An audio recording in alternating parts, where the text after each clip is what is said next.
বিসমিল্লাহির রহমানির রহিম। সম্মানিত উপস্থিতি, সবাইকে আমার সালাম, আসসালামু আলাইকুম।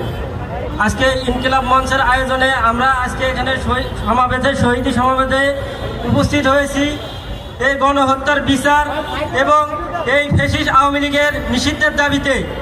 আমরা দেখতে পাচ্ছি আমাদের শহীদ ভাইদের যে বিচার, এই প্রক্রিয়াটা শুরু হয়েছে, কিন্তু এই প্রক্রিয়া যেভাবে ধীর গতিতে আগেছে, আর আমাদের শহীদ ফ্যামিলির একটা প্রত্যাশা যে অন্তর্বর্তীকালীন সরকার আমাদের ভাইদের, আমাদের সন্তানদের রক্তের উপর দাঁড়ায় প্রতিষ্ঠিত হয়েছে।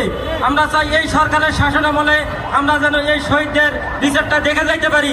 কিন্তু যেভাবে বিচারের গতি আগেছে এবং রাজনৈতিক দলগুলো যেভাবে নির্বাচনের জন্য চাপ দিচ্ছে, এভাবে চলতে থাকলে 5 বছরেও তো আমাদের বিচার শেষ করতে পারবে না অন্তর্বর্তীকালীন সরকার।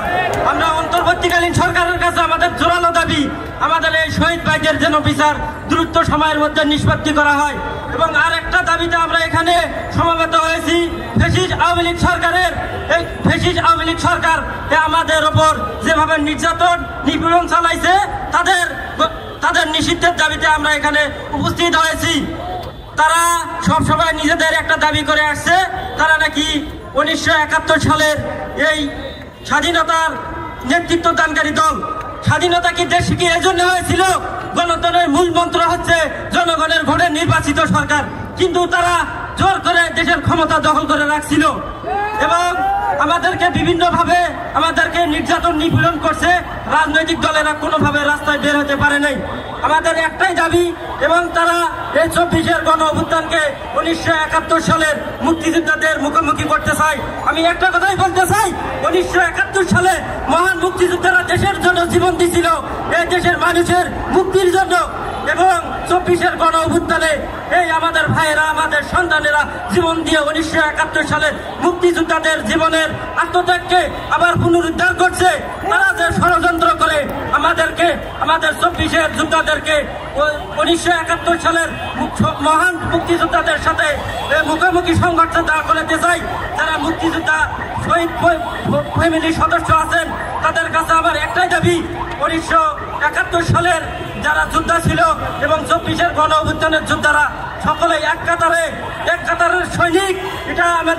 এটা আপনারা আমাদেরকে ভুল বুঝবেন না। 1924 সালের শহীদদেরকে এবং আওয়ামী লীগের দোসরেরা এবং ফেসবুকে বিভিন্নভাবে প্রচারণা চালায় যে আমরা 24 সালের এই রাজাকারের নাজিপুতিরা দেশের রাষ্ট্রীয় ক্ষমতা দখল করছে। এটা আমরা তীব্রভাবে প্রত্যাখ্যান করি এবং একটা রাজনৈতিক দলকে নিষিদ্ধ করার জন্য যেগুলো কারণ আওয়ামী লীগের মধ্যে থাকা প্রয়োজন সবটি আছে।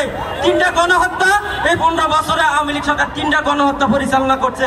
একটা হচ্ছে এই আর্মিদের হত্যা করছে, পরবর্তীতে সাপ্লাই হত্যা এবং সর্বশেষ জুলাই গণহত্যা। এই 3 গণহত্যায় আওয়ামী লীগের নিষিদ্ধ সময়ের দাবি এবং অন্তর্বর্তীকালীন সরকারের অনেক উপদেষ্টা বলেন যে আওয়ামী লীগের নিষিদ্ধ করার আমাদের কোনো পরিকল্পনা নাই। তাদের এই কথাকে তীব্রভাবে প্রত্যাখ্যান করি এবং শহীদের বিচার এবং আওয়ামী লীগের নিষিদ্ধের দাবি রেখে আমি আমার কথা শেষ করছি। সকলকে আমার সালাম, আবারও আসসালামু আলাইকুম ওয়া রাহমাতুল্লাহি ওয়া বারাকাতুহু।